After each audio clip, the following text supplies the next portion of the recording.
وما كنا لنهتدي لولا أن هدانا الله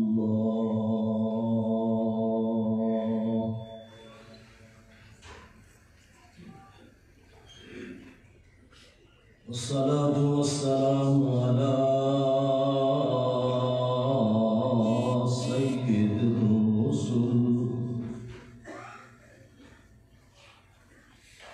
وخاتم الأنبياء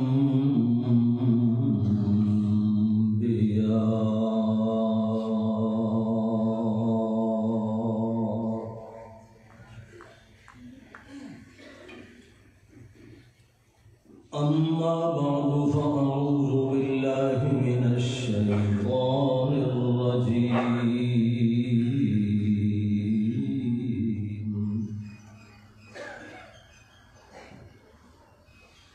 بسم الله الرحمن الرحيم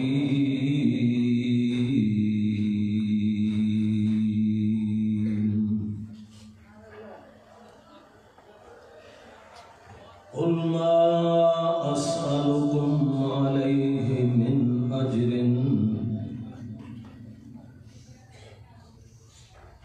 وما أنا من المتكلفين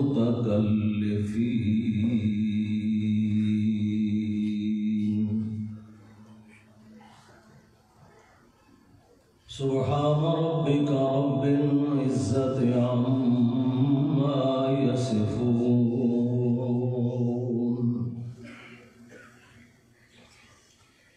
وسلام على المرسلين والحمد لله رب العالمين.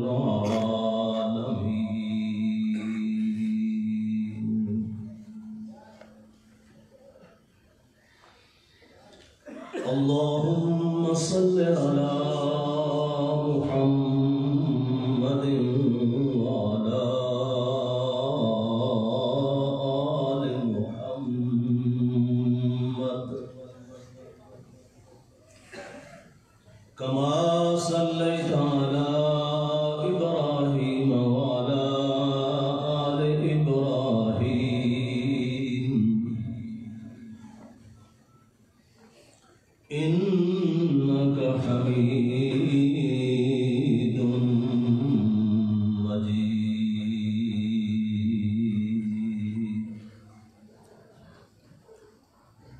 اللهم بارك على محمد وعلى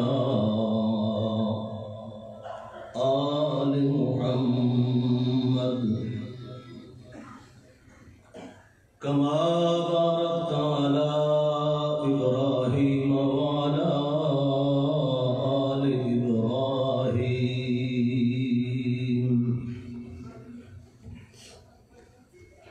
إنك حميد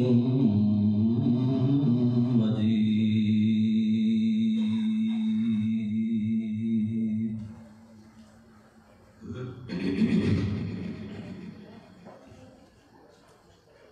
انتہائی معزز علماء، فضلاء اور طلباء کی جماعت، دیگر سامعین و حضرات، آج میرے لیے انتہائی خوشی اور مسرت کا لمحہ ہے.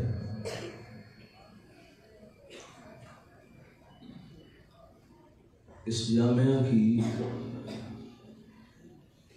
تعلیمی ترقیات کو دیکھ کر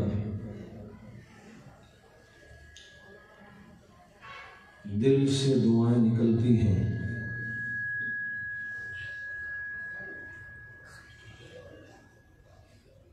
کبھی وہ دن تھا جب اس کی ابتدائی کلاس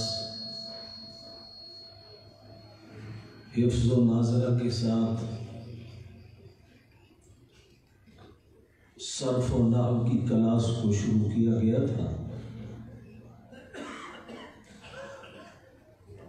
مسلسل محنتوں کے نتیجے میں اللہ جل جلالہ نے آج ہمیں وہ دن دکھایا جبکہ درس نظامی کی آخری کلاس دورہ حدیث شریف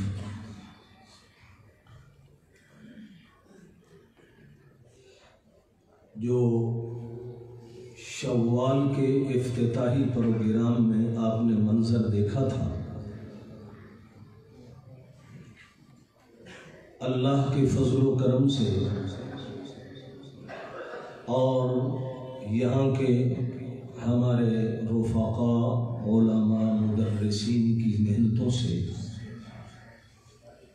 وہ کلاس اپنے درس نظامی کے 8 سالہ نصاب کو مکمل کرتے ہوئے فارغ ہو کر مختلف علاقوں میں اپنے اس فرض منصبی کو پورا کرنے کی کوشش کریں گے جو ان کے کندھوں پہ آج سے شروع ہونے لگا ہے۔ اللہ جل جلالہ فارغ ہونے والے تمام علماء کو اپنی غیبی مدد و نصرت کے سائے میں رکھے اور جو امانت ان تک منتقل کی گئی ہے، میری دعا ہے اور ان کے تمام اساتذہ کی بھی دعا ہے، اللہ جل جلالہ ان کا حامی و ناصر ہو اور کما حق کو ہو ایک عالم ربانی بن کر بقیہ زندگی گزارنے کی ان کو توفیق بخشے۔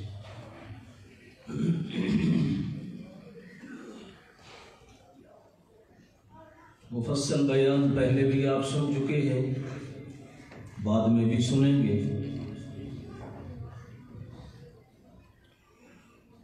میں نے صرف 2-3 نصیحتیں کرنی ہیں، ویسے تو تمام عوام الناس بھی مخاطب ہیں، لیکن خاص طور پر وہ میرے عزیز طلباء جو کہ فضلاء بن کر ابھی یہاں سے نکلیں گے اور ان کے سروں پر دستار فضیلت بھی ہوگی، 2-3 باتیں اور سے میں نے عرض کرنی ہیں۔ ایک کا تعلق بخاری شریف کے اختتامی کتاب الرد علی الجہمیہ سے ہے، اور دوسری 2 باتیں جو اللہ جل جلالہ نے اپنے نبی کو نصیحتیں فرمائیں اور میں انہی کو نقل کر کے آپ کے سامنے پیش کروں گا تاکہ جو حکم اللہ کی طرف سے اپنے نبی کو ملا،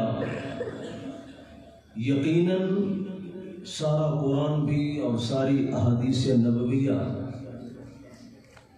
وہ ہمارے لیے مشعل راہ ہیں، چراغ ہیں، دستور زندگی ہیں، تو ان پر ہمیں بھی عمل کرنا ہوگا۔ کریں گے تو سرخ رو ہوں گے، نہیں کریں گے تو شاید شاید شاید ناکامی ہمارا مقدر نہ بن جائے۔ ایک بات جس کا تعلق بخاری شریف کی آخری کتاب جو تقریباً 100 سے زیادہ کتب سے بالکل آخر میں امام بخاری رحمۃ اللہ علیہ نے اس کو رکھا ہے اور عنوان دیا ہے کتاب الرد علی الجہمیہ۔ جہمیہ ایک فرقہ گزرا تھا امام ابو حنیفہ کے دور میں، یہ پیدا ہوا۔ جہم بن صفوان اس کا بانی اور سرغنہ تھا، اور جمہور صحابہ اور جمہور تابعین اہل السنت والجماعہ کے عقائد سے ہٹ کر اس نے کچھ باتیں نئی گھڑ کر امت میں تفریق پیدا کرنے کی کوشش کی۔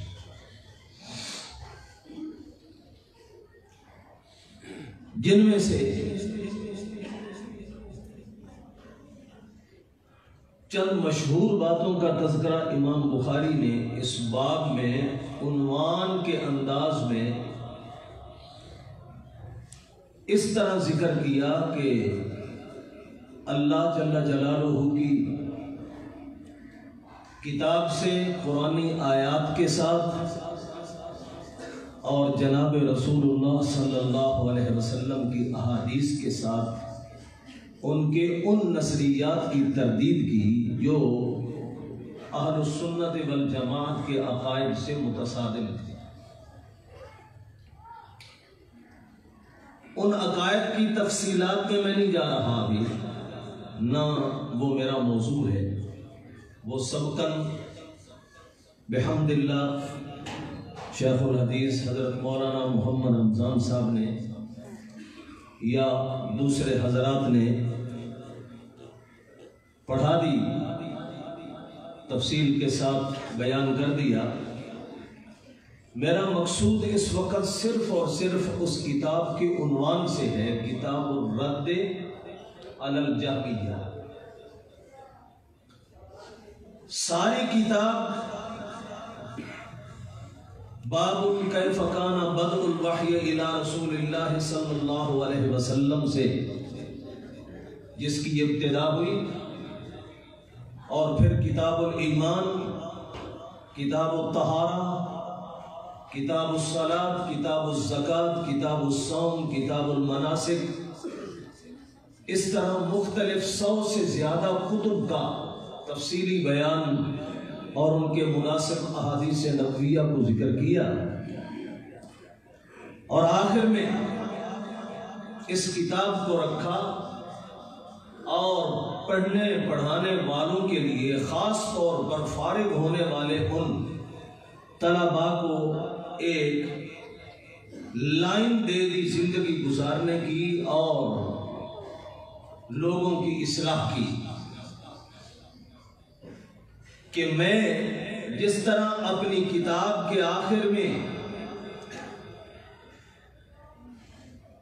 یہ عنوان قائم کر رہا ہوں، رد علی الجہمیہ، اسی طرح یہ میں محمد بن اسماعیل بخاری کی طرف سے پیغام ہے تمام کے تمام میری کتاب کے پڑھنے پڑھانے والوں کے لیے، کہ جس دور میں بھی کوئی فتنہ پیدا ہو، کوئی باطل فرقہ سر اٹھانے لگے، تو ایک عالم ربانی ہونے کے ناطے اس پر فرض ہے کہ وہ مصلحت پسندی کا شکار ہونے کے بغیر ان فتنوں کا رد کرے۔ جس طرح میں جہمیہ کی تردید کر رہا ہوں، معتزلہ کی تردید کر رہا ہوں، کتاب الایمان میں آپ نے تفصیلات پڑھی، جو غلط نظریات معتزلہ، کرامیہ، جہمیہ، مرجئہ، غیلانیہ، خوارج، انہوں نے ایمانیات اور عقائد کے اندر مختلف قسم کے نئے نئے نظریات قائم کیے تھے، امام بخاری نے پہلے اس کتاب کے اندر بھی ان کی تردیدیں فرمائیں، جا بجا مختلف ابواب باندھ کر، اور اپنی کتاب کے خاتمے پر بھی یہی پیغام دیا کہ میرے دور کا سب سے بڑا فتنہ جہمیہ فتنہ ہے، میں اہل السنت کا ایک ادنا وکیل بن کر ان کی تردید کر رہا ہوں، اور میری کتاب کو پڑھنے والوں، تم میں بھی کسی کے دور میں بھی اگر کوئی فتنہ باطل وہ سر اٹھانے لگے تو انبیاء کا وارث ہونے کے ناطے تمہارے اوپر یہ فرض بنے گا کہ اس باطل فرقے اور باطل فتنے کی تم نے کیا کرنی ہے؟ تردید کرنی ہے۔ مت ڈرو مخالفین کے پروپیگنڈوں سے، مت ڈرو کرسی اور اقتدار والوں کے مختلف دھمکیوں سے۔ بڑے بڑے فرعون اس دنیا میں آئے، لیکن ہر فرعون کا انجام کچھ قرآن میں بیان ہو چکا اور کچھ تاریخ کے اوراق میں آپ نے پڑھ لیا اور سن لیا۔ نہ گورے سکندر، نہ ہے قبر دارا، مٹے نامیوں کے نشان کیسے کیسے۔ جس نے بھی دین کے خلاف کوئی آواز اٹھائی، اللہ نے اس کی زبان کو بند کیا، اس کے دماغ کو موقوف کیا، وقتی طور پر اپنی کرسی کے بلبوتے اس نے بہت زہریلا پروپیگنڈا کیا دین کے خلاف، لیکن نہ اس کا پروپیگنڈا رہا، نہ وہ خود رہا، نہ اس کے حوالی رہے۔ دین اس وقت بھی موجود تھا اصلی حالت میں، دین آج بھی اصلی حالت میں موجود ہے، اور انشاءاللہ قیامت تک اللہ نے اس کو باقی رکھنے کا ذمہ لے رکھا۔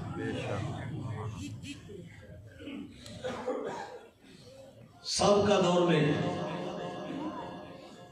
اللہ نے اپنی کتابوں کی حفاظت یہود کے علماء فضلاء کے ذمہ لگائی۔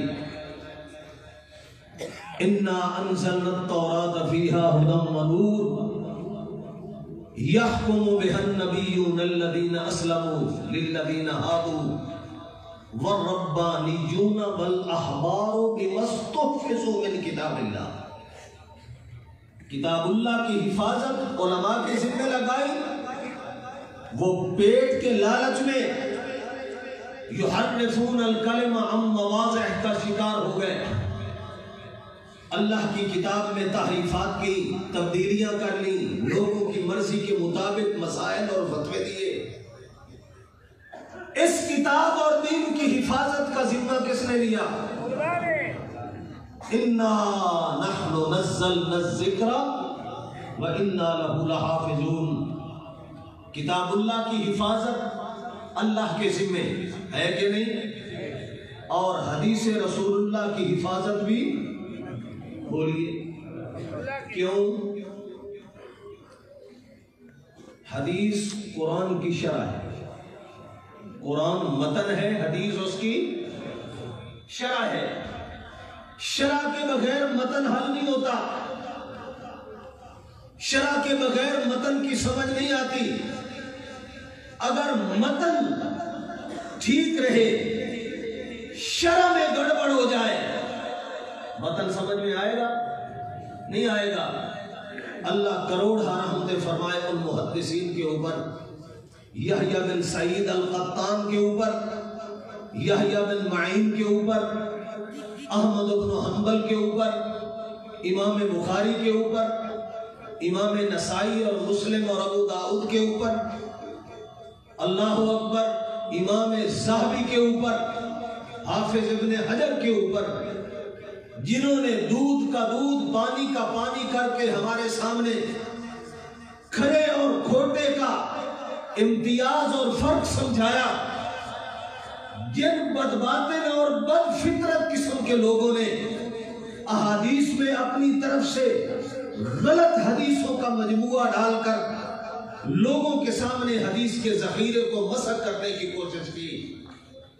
اللہ جل جلالہ نے اس حدیث کے ذخیرے کے اصل متن کو باقی رکھنے کے لیے تاکہ کتاب اللہ کی شرح میں فرق نہ آئے، ان میں سے سرے فہرست نام جس کا آتا ہے حضرت امام بخاری رحمۃ اللہ علیہ کا آتا ہے۔ ان سے پہلے بھی کتابیں تو لکھی گئی تھیں احادیث کے اوپر، لیکن ان کے استاذ کے دل کے اندر ایک جذبہ پیدا ہوا، خیال آیا، تمنا پیدا، کتاب مرتب کی جائے جس کتاب میں صرف صحیح احادیث کو جمع کیا جائے۔ اس سے پہلے جتنی بھی کتابیں ہیں اس میں صحیح حدیثیں بھی ہیں، غلط بھی ہیں، ضعیف بھی ہے، سقیم بھی ہے۔ تو امام بخاری کے دل کے اندر یہ بات آئی کہ استاذ محترم کی اس تمنا کو اللہ کی توفیق سے میں پورا کروں، اور انہوں نے پھر پورا کر کے یہ گلدستہ بنا کر 16 سال کے طویل عرصے کے اندر اس کتاب کو مرتب فرما کے امت کے لیے ایک بہت بڑا احسان کر دیا۔ تو جن جن حضرات نے اس کتاب کو پڑھا، امام بخاری کی طرف سے پہلی نصیحت میں عرض کر رہا تھا کیا کرنا ہے؟ ہر باطل فتنے کی سرکوبی کرنی ہے۔ جس طرح اللہ کے پیارے رسول کے دور کے اندر یہودیت کا فتنہ، نصرانیت کا فتنہ، بت پرستی کا فتنہ، مجوسیت کا فتنہ، ان فتنوں کو اللہ کے پاک رسول نے ختم کیا، دلائل سے بھی ختم کیا اور عملی طور پر ختم کر کے صفایا کر دیا۔ اسی طرح کسی دور کے اندر بھی چاہے قادیانیت کا فتنہ ہو، اس کی بھی ختم نبوت کے میدان میں ہم نے قدم اٹھا کر اس فتنے کی سرکوبی کرتے رہنا ہے۔ چاہے رافضیت کا فتنہ ہو، جن کے ہاں اصحابہ کرام کی کوئی وقت نہیں، مطعون کیا جاتا ہے ان کو، ازواج مطہرات کو، خلفائے ثلاثہ کو اور دوسرے مختلف حضرات کو، اللہ کا قرآن اور نبی کے فرمان کو ہاتھ میں لے کر اس فتنے کی بھی ہم نے کیا کرنی ہے؟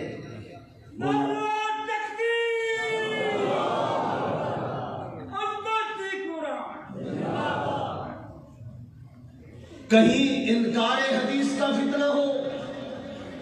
آج کل متجددین کے ہاں سکول اور کالج اور یونیورسٹیوں کے خاص طور پر طالب علم اس فتنے کا شکار ہو رہے ہیں۔ غلام احمد پرویز کی مکروہ قسم کی اور دل جلا دینے والی تحریرات سے متاثر ہو کر انہوں نے بظاہر تو ایک بڑا اچھا نعرہ لگایا، حسبنا کتاب اللہ، بھائی اللہ کی کتاب موجود ہے اور کتاب اللہ کے ہوتے ہوئے اور کسی چیز کی ضرورت نہیں ہے۔ لیکن ہمارے سادہ لوگ بھی اس غلط فہمی کا شکار ہو جاتے ہیں کہ بس کتاب اللہ کافی ہے۔ لیکن سوال یہ ہے کہ آیا کتاب اللہ ہی کو صرف ہم یہ کہتے رہیں گے کافی ہے؟ تو آپ کا نماز کا سارا طریقہ کتاب اللہ میں لکھا ہوا ہے، روزے کے سارے مسائل کتاب اللہ میں موجود ہیں، حج کا سارا طریقہ کتاب اللہ میں موجود ہے۔ ایک یا دو مقام پہ صرف یہ آیا للہ علی الناس حج البیت من استطاع الیہ سبیلا، حج فرض ہے صاحب استطاعت کے اوپر۔ کس نے بتلایا کہ میقات سے پہلے احرام باندھنا ہے؟ بولیے، جناب رسول اللہ صلی اللہ علیہ وسلم نے۔ کس نے بتلایا عمرے کا طریقہ طواف اور اس کے بعد صفا مروہ کی سعی ہے، قرآن میں لکھا ہوا ہے؟ کس نے کہا کہ سر اڑانا ہے اس کے بعد احرام سے باہر آنا ہے؟ کس نے بتلایا 8ویں کے دن مینا کی طرف حج کے لیے جانا ہے، 9ویں کے دن عرفات میں وقوف عرفات کرنا ہے، مزدلفہ میں جانا ہے، پھر مینا میں آنا ہے، کنکریاں مارنی ہے، رمی جمرات کر کے قربانی کرنی ہے، احرام سے باہر آ کر طواف زیارت اور سعی کرنی ہے؟ یہ ساری تفصیلات آپ کو کہاں سے ملے گی؟ اور میں تو کہا کرتا ہوں کہ جو حدیث کا انکار کرتا ہے، کہتا ہے حدیث کچھ نہیں ہے، سب کچھ تو قرآن میں ہے، تو اگر وہ بدبخت مر جائے تو کتے کی طرح گھسیٹ کر ایک گڑھا بھی کھودنے کی ضرورت نہیں، اس کو اروڑی کے اوپر اس کی لاش ڈال دینی چاہیے۔ کیوں؟ یہ تو حدیث ہمیں سمجھائے گی کہ اس کو غسل دو، قرآن میں لکھا ہے مرنے کے بعد میت کو غسل دو، قرآن میں لکھا ہے اس کو کفن پہناؤ، قرآن میں لکھا ہے اس کی جنازہ پڑھو، قرآن میں لکھا ہے اس کی قبر بناؤ، کہیں قرآن کے اندر یہ نہیں آپ کو ملے گا۔ اس لیے جو حدیث کا انکار کرتا ہو، مجھے اللہ کی کتاب کافی ہے، میں نہیں جانتا حدیث کیا ہوتی ہے کیا نہیں ہوتی، اس بدبخت کو مرنے کے بعد گھسیٹ کر کتے کی طرح اروڑی کے اوپر ڈال دو، نہ اس کو کفن دینا۔ کیوں؟ اس کے لواحقین کو بتلاؤ، یہ کفن دینا تو سنت سے ثابت ہے، حدیث سے ثابت ہے، حدیث کا یہ منکر تھا، اس کو کفن کا کیا مطلب ہے؟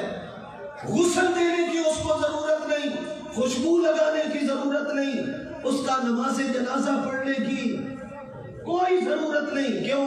نماز جنازہ کا ثبوت بھی کس سے ہے؟ بولو، حدیث سے نماز جنازہ کا ثبوت ملے گا۔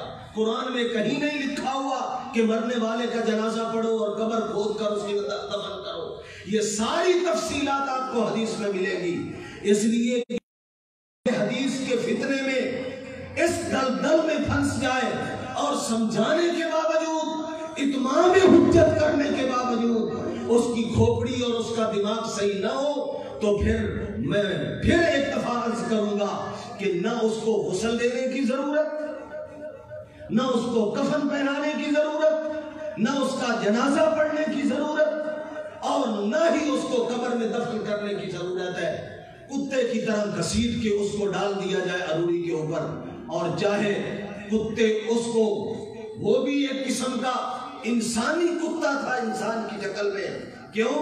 قرآن کہتا ہے جو قرآن اور حدیث کو سمجھتا نہیں، اولئک کالانعام بل ہم اضل، اور کسی جگہ پہ فرمایا مثلہ کمثل الکلب، اس کی مثال کتے والی مثال ہے، ان تحمل علیہ یلہث۔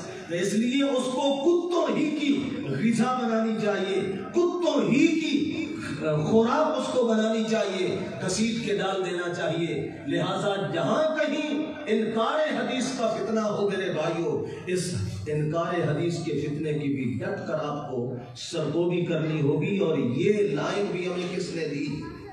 امام بخاری نے کتاب الرد علل ہاکذا، اس طرح اور جتنے بھی فتنے جس دور میں جہاں کہیں، چاہے بعض جگہوں پہ میں جاتا ہوں وہاں حیات عیسیٰ کے انکار کا فتنہ ہے۔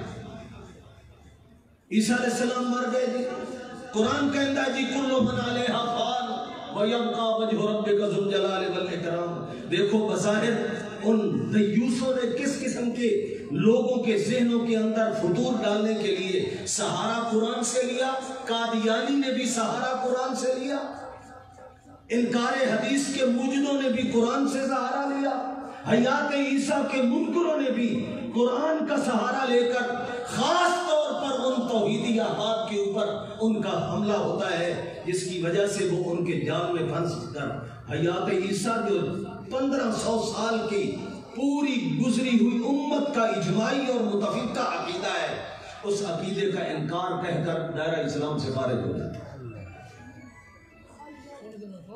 ہر فتنے کی تردید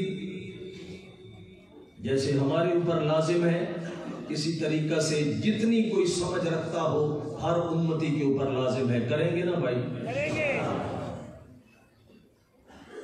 یہ تو حدیث کی کتاب کے حوالے سے ایک نصیحت تھی۔ دوسری نصیحت جس کا تذکرہ اس آیت میں ہے جو میں نے خطبے میں پڑھی، قُلْ مَا أَسْأَلُكُمْ عَلَيْهِ مِنْ أَجْرٍ، اے میرے پیغمبر ان لوگوں کو فرما دیجئے میں تم سے کسی چیز کا مطالبہ نہیں کرتا، کسی چیز کا سوال،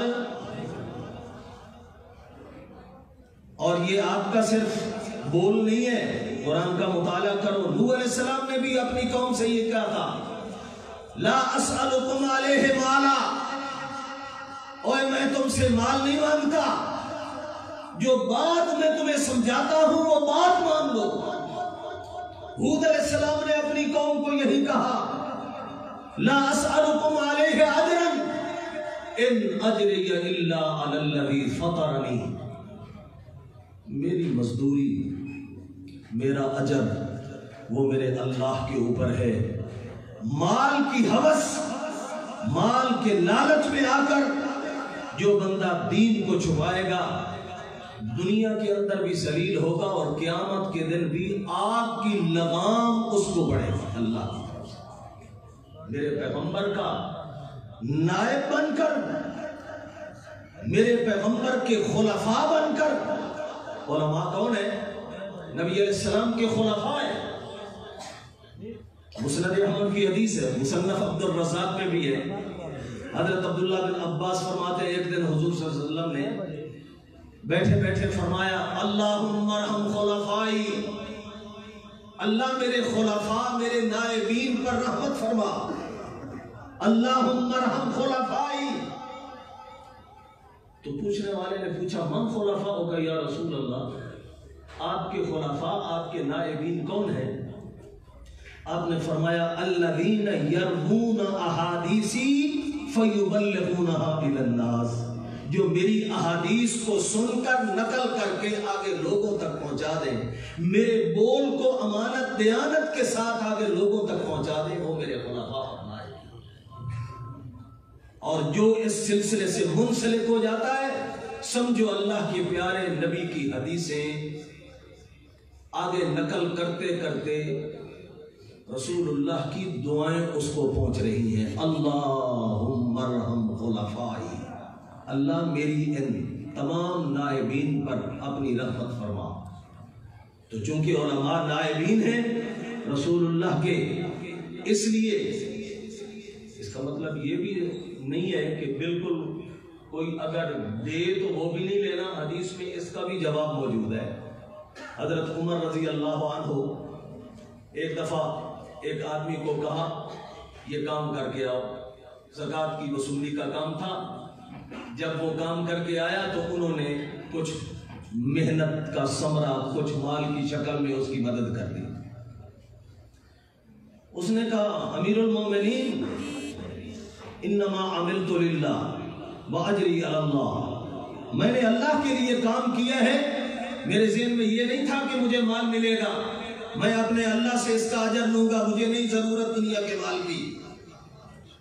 حضرت امیر المومنین حضرت عمر بن خطاب فرمانے لگے، خذ ما اوتیت من غیر مسئلۃ، بغیر سوال کے، تو نے مجھ سے مانگا تو نہیں ہے، بغیر سوال کے جو کچھ مل جائے لے لیا کر۔ کیوں؟ ایک دفعہ اللہ کے پیارے رسول نے بھی مجھے اسی طرح ایک کام کے لیے بھیجا تھا، اور پھر آپ نے مجھے کچھ عمالہ، کچھ مزدوری، کچھ محنت کا ثمر دیا، تو میں نے بھی یہی آگے سے عرض کی تھی، یا رسول اللہ میں نے تو اللہ کے لیے یہ سب کچھ کیا ہے، لہٰذا میرا اجر اللہ کے اوپر، میں مال کے لیے نہیں گیا تھا۔ تو یہی جملہ جو میں آج آپ کو کہہ رہا ہوں، یہی السلام نے مجھے کہا تھا، خذ ما اوتیت من غیر مسئلۃ، بغیر سوال کرنے کے جو چیز مل جائے یہ اللہ کی طرف سے انعام ہوتا ہے، ہدیہ ہوتا ہے، اور اس کو لے لیا کرو، لیکن مال کے پیچھے پڑ کر ایک لالچی اور حریص ملا بن کر دین کے ان نائبین کی تصویر مکروہ انداز کے اندر لوگوں کے سامنے مت پیش کرو۔ لہذا نبی علیہ الصلوۃ والسلام کی بھی جو 3 صفات ایک راہب نے حضرت سلمان فارسی کو بتلائی تھی، حضرت سلمان فارسی بڑے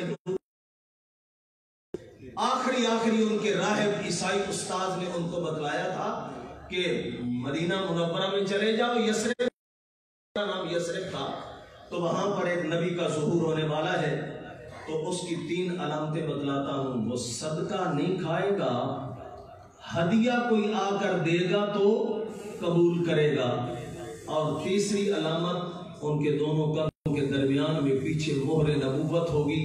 اگر یہ 3 علامتیں اس کی پوری دیکھ لیتے ہو، بے دھڑک ہو کر آنکھیں بند کر کے بس اس کا کلمہ پڑھ کر بیعت کر لیں، تو حضور بھی ہدیے کو قبول سے ہدیہ ملے، ممانت بھی نہیں، لیکن لالچی اور حریص ملا بن کر نبی کے نائبین کی تصویر اس کو خراب نہیں کرنا۔ قل ما اسألکم علیہ من اجر، مال کے لالچ میں مسئلے کو نہیں چھپانا، مال کے لالچ میں یہ بھی نہیں کہ اگر ایک جگہ سے معقول وظیفہ نہیں۔ قل ما اسألکم علیہ من اجر، اللہ کے نبی بھی مال کا سوال نہیں کرتے تھے، اور مال کا سوالی بن کر دین کی خدمت کرنا اور لالچی اور حریص بن کر یہ بھی نبی کی سنت کے خلاف ہے، اس سے بھی آپ کو بچنا ہوگا۔ اور تیسری نصیحت جو آپ نے بیان فرمائی، وما انا من المتکلفین، بھئی جو مسئلہ آتا ہو، یاد ہو، ذہن میں ہو اور یقین بھی ہو کہ ایسا ہے، اس کو بتلا دو، لیکن اگر مسئلہ ذہن میں نہیں ہے تو صرف اس لیے آئیں بائیں شائیں کر کے ٹالنے کی ضرورت نہیں ہے کہ یہ کیا کہے گا ہے، 8 سال کی کھادا پیتا ہی تھے مدرسے، میں ایک مسئلہ پوچھے ہے تو مسئلہ بھی تیرے کوئی نہیں ہوتا، بکریاں چرانا رہا نہیں۔ وما انا من المتکلفین، اللہ کے پاک رسول نے فرمایا تھا میں تکلف کرنے والا نہیں، جو بات سامنے ذہن میں ہوتی ہے بتلا دیتا ہوں، اور جو بات نہیں ہوتی کہتا ہوں بھائی پھر جبریل سے پوچھ کے بتاؤں، اور اس پر قرآن و حدیث میں کئی واقعات ہیں۔ مثلا مشہور بات ہے، ایک دفعہ ایک وفد آیا نبی علیہ الصلوۃ والسلام کے پاس اور کہا جی ہمارے 3 سوال ہیں۔ اصحاب کہف کون تھے؟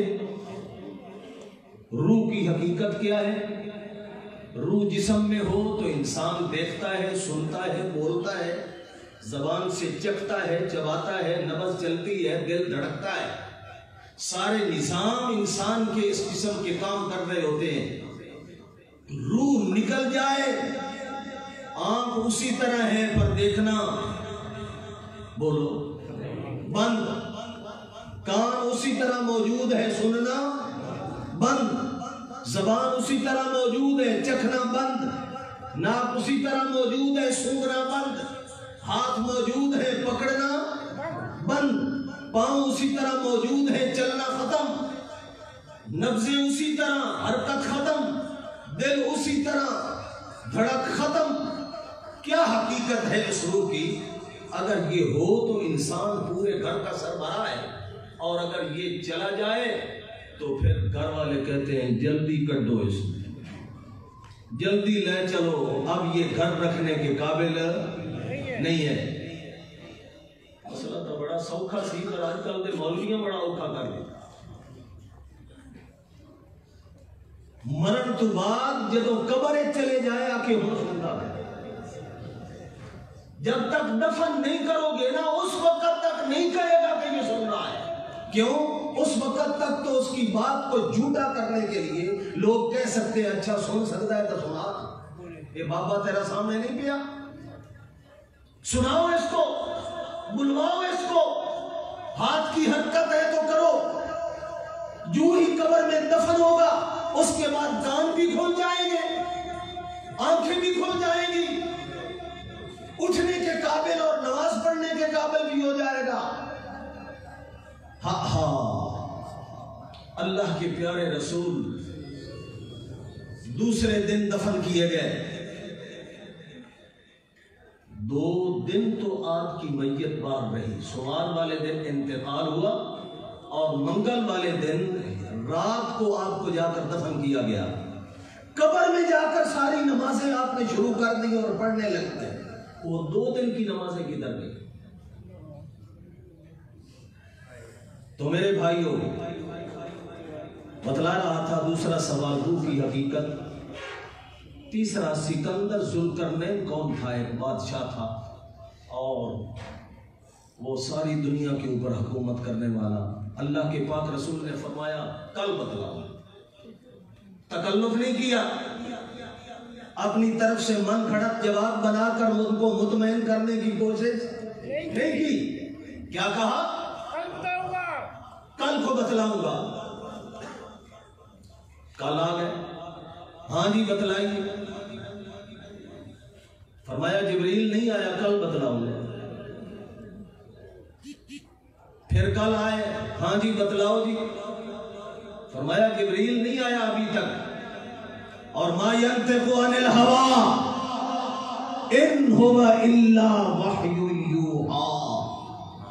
نبی جب تک وحی نہ آئے نبی اپنی مرضی سے بولتا، تکلفات نہیں کرتا، جھوٹے موٹے جواب دے کر لوگوں کو مطمئن کرنے کی کوشش نہیں کرتا، بلکہ ثابت کر دیا قرآن مقدس نے میرا نبی میں بلواؤں تو بولتا ہے، میں نہ بلواؤں تو نبی 15 دن تک بھی یہ تو کہتا رہے گا کل آنا کل آنا کل آنا.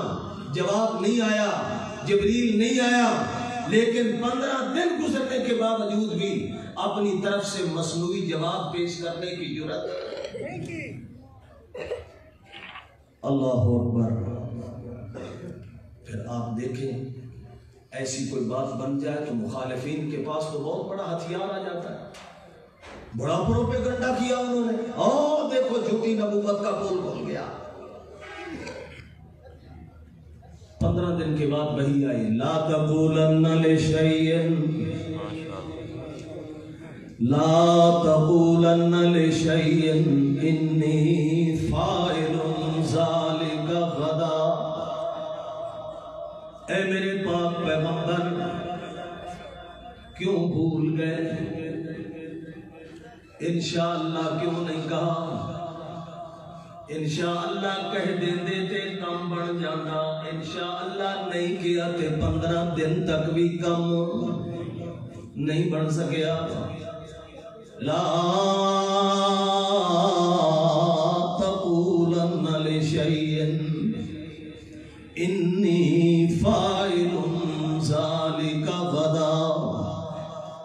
آئندہ بھی میں تانوں نصیحت پیا کردا میرا پیغمبر، مستقبل ول کسے کم دی نسبت کر کے کسے نال وعدہ کرو تے انشاءاللہ ضرور آگے ہو. کیوں؟ انشاءاللہ دا معنی ہے اگر اللہ نے چاہا. اگر معلوم کی ہویا انشاءاللہ دے لفظ دے وچ بھی اللہ نے اپنی الوہیت دا مسئلہ سمجھا دیتا ہے. کیویں؟ جے میں چاہواں تے میرے نبی دا بھی کم بندا ہے، جے میں نہ چاہواں تے میرا نبی بھی. میری چاہت دے بغیر میرا نبی بھی لوگاں نوں انہاں دے سوال دا جواب دین دی طاقت. لا تقولن لشیء انی فاعل ذلک غدا الا ان یشاء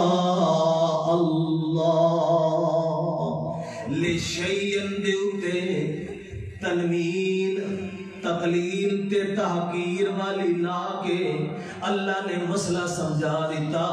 اے میرے پیغمبر اے نہ سمجھی کہ کو بہت بڑا اچا کام کرنا ہوئے تے چلو بندہ انشاءاللہ کہ یہ معمولی جیا کام ہوئے تے اٹھے ضرورت کا ہی نہیں. نا لا تقولن لشیء چھوٹا ہوئے کم یا بڑا ہوئے آئندہ زمانے دے نال منسوب اتھے اپنی ذات دے اتے توکل تے بھروسہ کر کے نہ پیا آکے میں ان کر کے دکھاواں گا. نا الا ان یشاء اللہ آکھی اگر میرے اللہ نے چاہیا تے میں اے دس سکاں گا. جے میرا اللہ نہ چاہیا تے جبریل آ نہیں سکتا. کیوں؟ اللہ دے پاک پیغمبر ایک دفعہ جبریل نو آکھن لگے لَوَدِدتُّ أَن تَزُورَنَا أَكْثَرَ مِمَّا تَزُورَنَا. جبریل جتنی بار پہلے آنا ہے تے زیارتاں دیاں برکتاں حاصل ہو گئیں علم اضافے ہو گئیں. دل کردہ ہے اس تو زیادہ بار آیا کر, زیادہ بار آ کے علم کا مذاکرہ کیتا کر. اللہ دے پاک پیغمبر دے جواب دے اندر جبریل امین آخدا ہے یا رسول اللہ دل تے میرا بھی بڑا کردہ ہے پر کی کریے اس مالک دیاں اجازتاں دے منتظر رہنے ما نتنزل الا بامر ربک لہ ما بین ایدینا خلفنا وما بین ذالک وما کان ربک نسیا. کی کریے اپنی مرضی ہاں تے میں نوریاں دا سردار سید الملائکہ لیکن نوریاں دے سردار نو بھی اے طاقت نہیں کہ اللہ دی اجازت دے بغیر میں توڑے بول حاضری دے سکا. میں تے جناب منتظر رہنا اللہ دے حکم دا. جو ہی حکم مل جاوے اجازت مل جاوے اس تے بعد تے میں کدی دیرا نہیں لائیا. لیکن جب تک اللہ دی طرف اجازت نہ ملے میری معذرت ہے میں اپنی مرضیاں دے نال حاضر خدمت نہیں ہو سکتا. سید الملائکہ بھی اللہ دا محتاج ہے کہ سید الانس امام الانبیاء محمد رسول اللہ بھی اللہ دے حکم دا محتاج ہے. جس وقت تک اللہ دی طرفوں جواب نہ ملے اللہ دا نبی اپنی مرضی دے نال تکلف کر کے جواب پھر تین سوالوں دا تفصیلی جواب سورت کا نازل کر کے اللہ نے دیتا. اللہ دے نبی نے پڑھ کے سنایا تو شفیع ہو گئے. ایک اور مثال سن.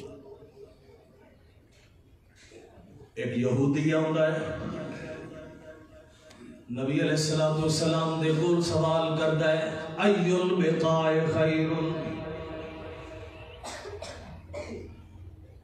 جناب محمد صلی اللہ علیہ وسلم اے دسو زمین دے خطیاں وچوں کیڑا خطہ تے کیڑا ٹکڑا بہتر ہے؟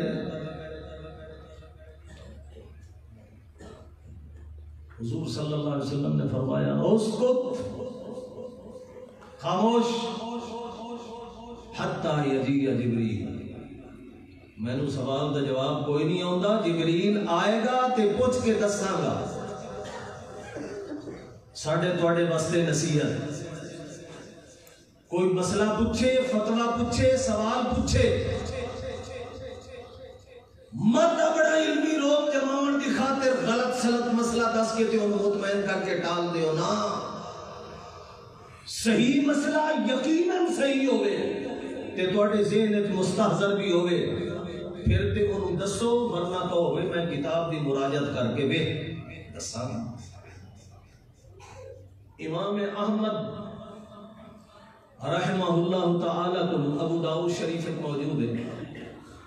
کسی نے آ کے صدقۃ الفطر دا مسئلہ پوچھا برجستہ ایک باری تے کہہ دیتا ہاں جائز ہے. اس نے سوال دہرایا تے پھر آپ نے پوچھا اچھا اس سوال دا اے مطلب سی اللہ اکبر فرمایا لا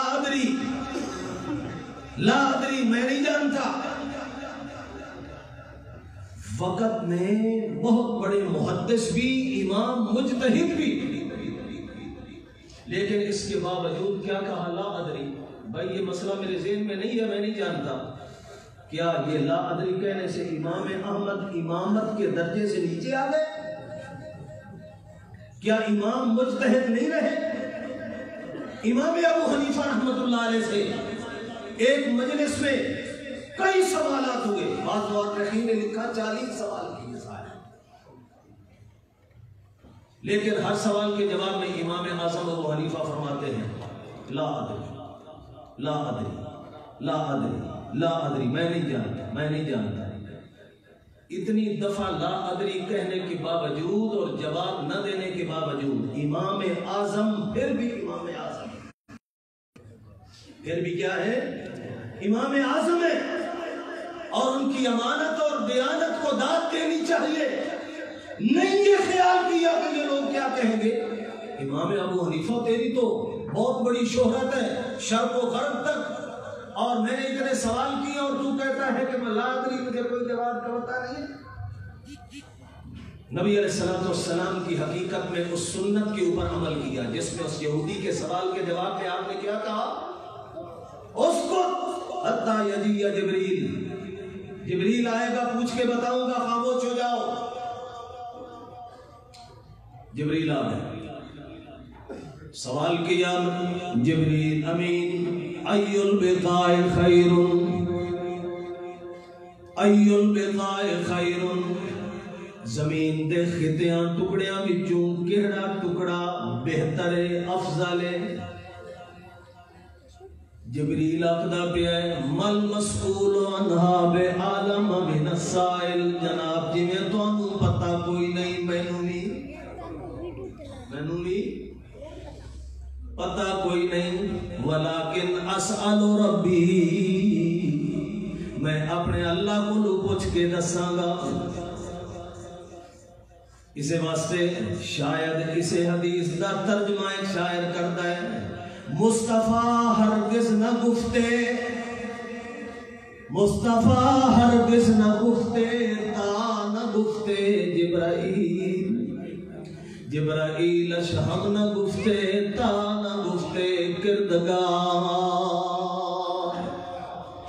محمد کریم صلی اللہ علیہ وسلم اس وقت تک بولتے نہیں جب تک جبریل آ کے دستا نہیں تے جبریل اس وقت تک دس سکتا نہیں جب تک کہ اللہ انہوں دس کے دے بھیجدا نہیں. مصطفیٰ ہرگز نہ گفتے تا نہ گفتے جبرائیل شہم نہ گفتے تا نہ گفتے کردگار. ہر کے گوید من بدانم تو ازو باور نکن علم غیب کسن میں داند بجز پروردگار. جو کوئی بھوپا یا جنگلی بندہ یا کاہن یا جوگی یا کوئی فراڈیا تو انہا کیا کھیا جی اے ذرا ہاتھ میں تو دکھاؤ میں دساں تیری قسمت کیا لکھے ہویا ہے. جو کوئی بھی علم غیب دا دعویٰ کرے قطن دی گل نہ بنےوں کیوں اللہ دے قرآن دا فیصلہی علم غیب کسن میں داند بجز پروردگار. لا یعلم من فی السماوات والارض الغیب الا اللہ. اور کون ہو سکتا ہے جو کہے میں غیب جانتا؟ جناب یا رسول اللہ میں نہیں جانتا کون سا خطہ افضل ہے. ولیکن اسأل ربی رب سے پوچھ کے بتاؤں گا. اللہ کے پاس گئے سوال کیا یا اللہ تیرے نبی نے یہ سوال کیا تھا مجھ سے، مجھے تو نہیں آتا تھا، بتلا دیجئے تاکہ میں جا کر ان کو بتلا دوں اور وہ اس یہودی کے سوال کا جواب دیں۔ رب نے بتلایا، رب کے بتلانے سے جبریل اترا اور کہا انی دنوت من اللہ دنوا ما دنوت منہ قط۔ یا رسول اللہ آج تو اللہ کا اتنا قرب نصیب ہوا، اتنا قریب ہوا کہ آج تک اس سے پہلے کبھی اللہ کا اتنا قرب نہیں ملا۔ اچھا میرا سوال یاد رہا سی؟ جی ہاں یاد رہا، میں پوچھ کے آیا خیر البقاء مساجدها، خیر البقاء وشر البقاء اسواقها، پوری زمین میں سے بہترین خطے، بہترین ٹکڑے جہاں پر ہر وقت اللہ کی رحمتوں کا نزول ہوتا ہے وہ اللہ کی مسجد ہے۔ کیوں؟ مسجد میں یا نماز ہوگی یا تلاوت ہوگی، ذکر و اذکار ہوگا، اعتکاف ہوگا، بیان ہوں گے، قال اللہ و قال الرسول کی مجلس ہوگی، آپ سنیں گے، اصلاحی مجالس ہوں گی، اور کچھ بھی نہ ہو مسجد میں خاموش اعتکاف کی نیت سے کوئی بندہ بیٹھا رہے تو خالی اس کا بیٹھنا بھی عبادت لکھی جائے۔ تو مسجد خیر البقاء، اور آپ نے ساتھ یہ بھی فرما دیا شر البقاء اسواقها، بدترین خطے بازار ہیں۔ کیوں؟ بازاروں میں جھوٹ، بازاروں میں وعدہ خلافی، بازاروں میں گالی گلوچ، بازاروں میں ایک دوسرے کی پگڑی اچھالنا، آوازیں اونچی کرنا، شور و شغب، اچھی اور بری جنسوں کو ملا کے ملاوٹ کر کے بیچنا، یہ سارے کے سارے گناہ وہاں پر ہوتے ہیں۔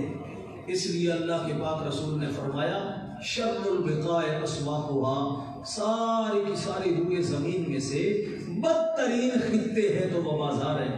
اس لیے ایک مسلمان بندے کو بقدر ضرورت تو بازار میں جانا چاہیے، بلا ضرورت بازار سے احتراز اور اجتناب کرنا چاہیے۔